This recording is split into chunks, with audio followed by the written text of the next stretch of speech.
आज हम बात करने जा रहे हैं डाइजेशन प्रॉब्लम। मैक्सिमम लोग होते हैं जिनकी यही एक शिकायत होती है कि हमारा फूड प्रॉपर तरीके से डाइजेस्ट नहीं होता, हम कुछ भी खाते हैं तो एसिडिटी और गैस जैसी प्रॉब्लम होने लगती है, या फिर हमें कभी एलर्जी भी होने लगती है। और इसी डाइजेशन प्रॉब्लम की वजह से हमारी बॉडी में कुष्ठ रोग और भी बहुत ज़्यादा डिजीज होने के चांसेस बढ़ जाते हैं। तो खाने को कैसे खाना चाहिए, किस चीज़ के बाद क्या चीज़ खानी चाहिए, क्या चीज़ नहीं खानी चाहिए, और अगर हम अपने लाइफ स्टाइल में थोड़ा सा ही चेंज लाएंगे तो हमारी बॉडी बहुत ज़्यादा बेटर फील करेगी और आपको डाइजेशन से रिलेटेड कभी भी कोई भी प्रॉब्लम नहीं होगी। तो आज हम कुछ अच्छी और कुछ बैड हैबिट्स के बारे में बताने जा रहे हैं। तो आपको ये वीडियो ध्यान से सुनना है ताकि आपको भी पता चलना चाहिए कि आप भी ऐसी कौन कौन सी गलत हैबिट है, बैड हैबिट्स है जिसको आप फॉलो कर रहे हैं और जिसकी वजह से आपकी बॉडी में भी कुछ ना कुछ चेंजेस देखने को मिलते हैं। तो सबसे पहले हैबिट्स के बारे में हम बात करने जा रहे हैं, बाथिंग आफ्टर मील। बहुत लोग होते हैं खाना खाने के बाद नहाना पसंद करते हैं। तो अगर आप खाना खाने के बाद नहा रहे हैं, बाथिंग कर रहे हैं, तो आपको acidity, gas, skin allergy, body पे रैशेस, फेस पे कुछ ना कुछ पिंपल्स, ऐसी बहुत ज़्यादा प्रॉब्लम देखने को मिल सकती हैं। बहुत लोग होते हैं फेस पे उनके बहुत पिंपल्स होते हैं। कुछ लोग तो कॉस्मेटिक प्रोडक्ट ज़्यादा यूज़ करते हैं, उसकी वजह से भी हो सकता है। कुछ लोग अगर नहीं भी यूज़ कर रहे तो उनके फेस पे तब भी पिंपल्स होते हैं। कहीं की बॉडी पे छोटे छोटे दाने, स्पॉट्स होते हैं। वो क्यों होता है? बॉडी में जब हमारे स्टमक में कोई प्रॉब्लम होती है तो हमारे स्किन पे, हमारे फेस पे, हमारी बॉडी पे वो सारी प्रॉब्लम हमें देखने को मिलने लगती है। हमें देखने को मिल जाता है कि हाँ, ये जब जो प्रॉब्लम हो रही है, जो रैसेस निकल रहे हैं, पिंपल्स निकल रही है बॉडी की, मतलब हमारा स्टमक प्रॉपर तरीके से वर्क नहीं कर रहा है, वो प्रॉपर तरीके से फूड को डाइजेस्ट नहीं कर पा रहा है, जिसकी वजह से ये सारी प्रॉब्लम क्रिएट हो रही है। बाथिंग आफ्टर मील, खाना खाने के बाद कभी भी नहीं नहाना चाहिए। अगर आप इस हैबिट को फॉलो कर रहे हैं तो आज से ये हैबिट बंद कर दीजिए, तब देखिए आपकी बॉडी में कितना चेंजेस क्रिएट देखने को मिलती है। 90% लोग होते हैं जो खाने के बाद नहाना पसंद करते हैं। आप खाने के बाद नहाना पसंद कर रहे हैं, बट खाने के बाद नहाना पसंद करना आपकी बॉडी नहीं कर रही है। आपको उसी समय नहीं कुछ भी देखने को मिलेगा, बट आपका डाइजेशन प्रोसेस इतना स्लो हो जाएगा कि क्योंकि बॉडी हमारी कैसी है, खाना हमने खा लिया तो बॉडी थोड़ी सी गर्म हो चुकी है, तो हम गए ठंडे पानी से नहा लिया तो बॉडी ठंडी हो गई, जिसकी वजह से खाना प्रॉपर तरीके से डाइजेस्ट नहीं होता है। तो खाने के बाद नहाना कभी भी नहीं चाहिए। पहले नहा लीजिए, फिर उसके बाद आधे घंटे बाद तब खाना खाइए, जब बॉडी एकदम रिलैक्स हो जाए, वैसी बॉडी हो जाए जैसी पहले थी नहाने से पहले। उसके बाद तब खाना खाइए, तब देखिए कितना अच्छा फील होता है। नेक्स्ट है रॉन्ग फूड कॉम्बिनेशन। खाने का तरीका, किस चीज़ के बाद क्या चीज़ खानी चाहिए, क्या चीज़ नहीं खानी चाहिए, किसी को नहीं पता। हम कुछ भी खा लेते हैं, कुछ भी पी लेते हैं। इसे कहा जाता है कटहल की सब्जी के बाद दूध नहीं पीना चाहिए। अगर आप दूध पी रहे हैं तो वो आपके लिए पॉइजन है, जहर है, ये तो सबको पता है, ये बहुत कॉमन चीज़ है। और ये भी बोला जाता है कि अगर आप करेला खाते उसके बाद दूध या दही, इसका यूज़ नहीं करना चाहिए, क्योंकि दूध कैसा होता है, वो उसके अंदर कोई और प्रोटीन, और जो करेला है वो खट्टा है, उसके अंदर विटामिन सी प्रेजेंट है, सिट्रस, तो वो क्या करेगा, दोनों आपस में जाके बॉडी के अंदर रिएक्ट कर सकता है। तो हमें इनका यूज़ नहीं करना चाहिए। और भी हम कुछ फूड्स के बारे में बताने जा रहे हैं, रॉन्ग कॉम्बिनेशन, जिसका आप शायद यूज़ करते हैं। अगर आप ऐसा कर रहे हैं तो आज से ही अवॉइड कर दीजिए। सबसे पहला है मिल्क प्रेस्ड फूड। हमें दूध के साथ कोई भी फूड्स का यूज़ नहीं करना चाहिए। दूध में बहुत लोग फूड्स को मिक्स करते हैं, उसके बाद उसको खाना पसंद करते हैं, तो ऐसा नहीं करना चाहिए।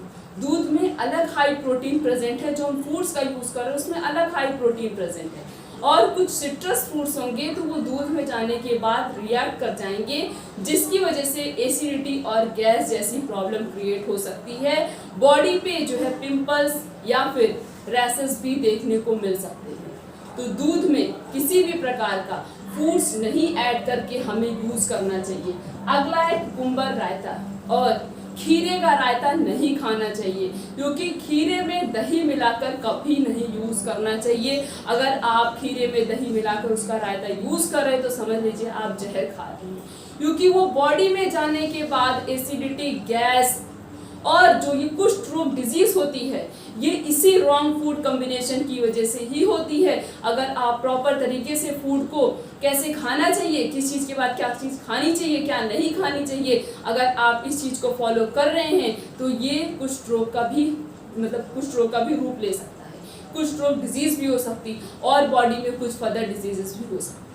तो रॉन्ग फूड कॉम्बिनेशन अगर आप ये सारे यूज करें तो आज से अवॉइड कर दीजिए। नेक्स्ट है टी प्लस सॉल्टी फूड। रात में शाम को ऐसे बैठे रहते बालकनी में तो लोग चाय के साथ कुछ सॉल्टी चीज़ खाना पसंद करते हैं। तो अगर आप चाय के साथ कोई सॉल्टी चीज़ यूज़ करें, नमक वाली चीज़ यूज़ करें, तो आज से अवॉइड कर लीजिए। तब देखिए आपकी बॉडी में कितना चेंजेस देखने को मिलता है। कभी भी चाय के साथ सॉल्टी फूड का यूज़ नहीं करना चाहिए। अगला है फूड प्लस टी। बहुत लोग खाना खाने के बाद चाय पीना पसंद करते हैं, या खाना खाने के पहले चाय पीते फिर खाना खाते हैं। अगर आप ऐसा कर रहे हैं तो आज से ही अभी से अवॉइड कर दीजिए, क्योंकि ये भी आपके लिए बहुत डेंजरस है। नेक्स्ट है मील प्रिपरेशन इन अ वीक। बासी खाना नहीं खाना चाहिए। अभी बनाया, पता लगा अभी सुबह बनाया तो कल सुबह तक हम उसे खाएंगे, क्योंकि वो तो पनीर है ना, हम उसे फेंकेंगे नहीं, बर्बाद हो जाएगी हमारी पनीर। उतना ही पनीर बनाइए ना जितना आप उस समय प्रेजेंट टाइम पे खा सकें। उसे रखने की क्या जरूरत है, फिर बना खाने का मन हो फिर से प्रिपेयर कर लीजिए। आलस नहीं आना चाहिए, क्योंकि अगर आप आलस करेंगे तो आपकी बॉडी भी आलस करने लगेगी, उसमें भी कुछ ना कुछ नुकसान पहुँचने लगेगा।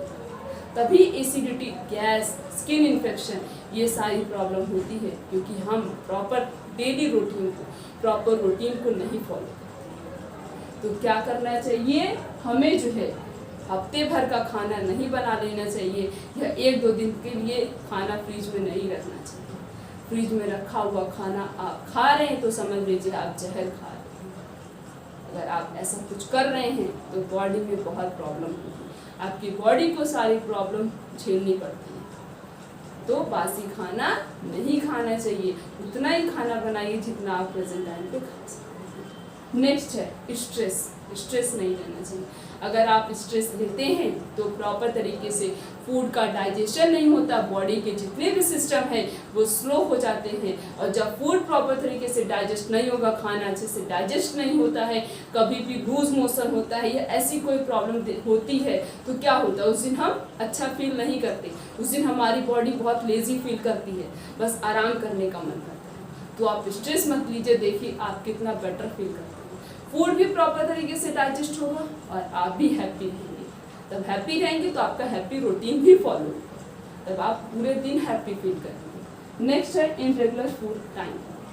खाना खाने का समय फिक्स कर लीजिए कि हमें, अगर हम 8 बजे ब्रेकफास्ट कर रहे हैं तो डेली हम 8 बजे ब्रेकफास्ट करेंगे। अगर हम 1 बजे लंच कर रहे हैं तो डेली 1 बजे लंच करेंगे। अगर हम रात में 9 बजे डिनर कर रहे हैं तो हम डेली रात में 9 बजे डिनर करेंगे ही करेंगे। कभी 10 मिनट 5 मिनट इधर उधर हो गया चल जाएगा, कभी चल जाएगा, डेली नहीं चलेगा। तब देखिए आपको उसी टाइम पे भूख भी लग जाएगी और आपका खाने का भी मन करेगा। तब देखिए आप उस समय ऐसे कभी कोई टाइम नहीं, कभी 8 बजे खा रहे तो कभी 9 बजे, कभी 10 बजे, कभी 11 बजे। तो बॉडी का कोई टाइम फिक्स नहीं है, तो बॉडी भी किस टाइम पे उसे भूख लगे या किस टाइम पे हमारा हार्मोन सिक्रेट हो, क्योंकि जब आपका टाइम फिक्स होगा उसी टाइम पे हार्मोन का सिक्रेशन भी होगा कि बॉडी को वो चीज़ अब चाहिए।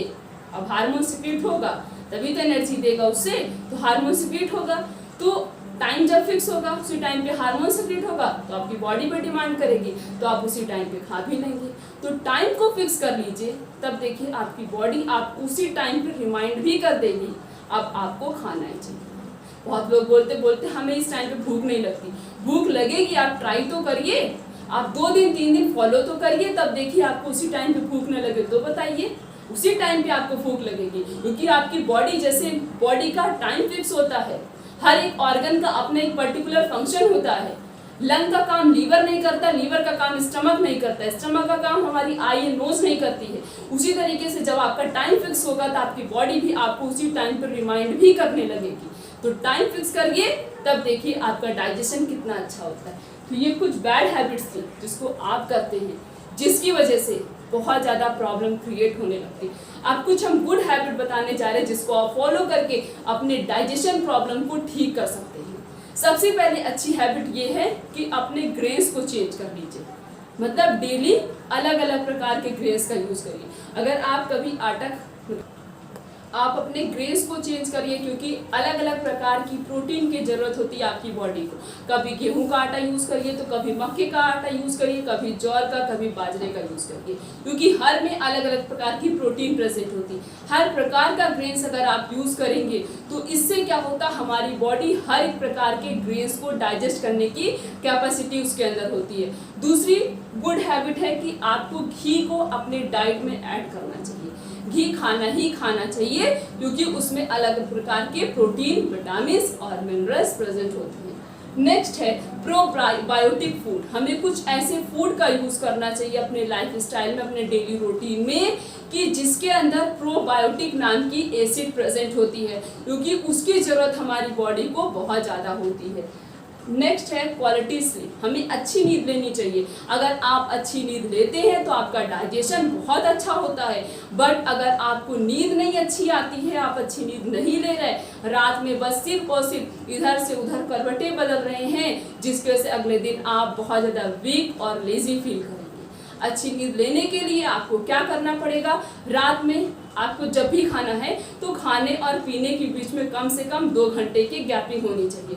और रात का खाना इतना हल्का होना चाहिए कि जो है ताकि वो डाइजेस्ट हो जाए। तो 8 बजे खा रहे हैं तो 10 बजे पानी पीजिए और बहुत हल्का खाना खाइए, जिससे आपका फूड अच्छे से डाइजेस्ट हो जाए। फिर उसके बाद रात में सो जाइए, तब देखिए नींद कितनी अच्छी आती है और सुबह आपको बहुत हैप्पी फील होगा, आपकी बॉडी बहुत रिलैक्स फील करेगी। लास्ट है योगिक टेक्निक। आपको योगा, एक्सरसाइज, वॉक और जो है ये सारी चीज़ें फॉलो करनी चाहिए, जिससे हमारी बॉडी में कुछ ना कुछ मूवमेंट्स देखने को मिले। मूवमेंट्स हो बॉडी में, जब मूवमेंट्स होगा बॉडी में तो इससे प्रॉपर तरीके का डाइजेशन होगा। डाइजेशन अच्छा होगा तो बॉडी बहुत अच्छा फील करेगी, क्योंकि एक ही चीज़ होता है हमारी बॉडी में, जब डाइजेशन अच्छे से होता, खाना अच्छे से डाइजेस्ट हो जाता, पच जाता है, तब हमें कोई भी प्रॉब्लम नहीं होती है या हमारी बॉडी वीक या लेजी फील नहीं करती। तो वीडियो अच्छी लगी हो तो मैक्सिमम लोगों के पास शेयर करिए, ताकि अगर वो ये गंदी हैबिट फॉलो करते हैं तो आज से उस हैबिट को रोक दें, ताकि उनकी बॉडी बहुत बेटर फील करे, उन्हें भी कभी भी कोई भी डाइजेशन से रिलेटेड प्रॉब्लम ना हो। तो फिर मिलेंगे नेक्स्ट वीडियो में। इसी तरीके से और भी बहुत अच्छी इन्फॉर्मेशन हम आप तक पहुँचाएंगे। अगर आप चैनल पर नए हैं तो चैनल को सब्सक्राइब कर दीजिए। तो फिर मिलेंगे नेक्स्ट वीडियो में, तब तक के लिए थैंक यू सो मच।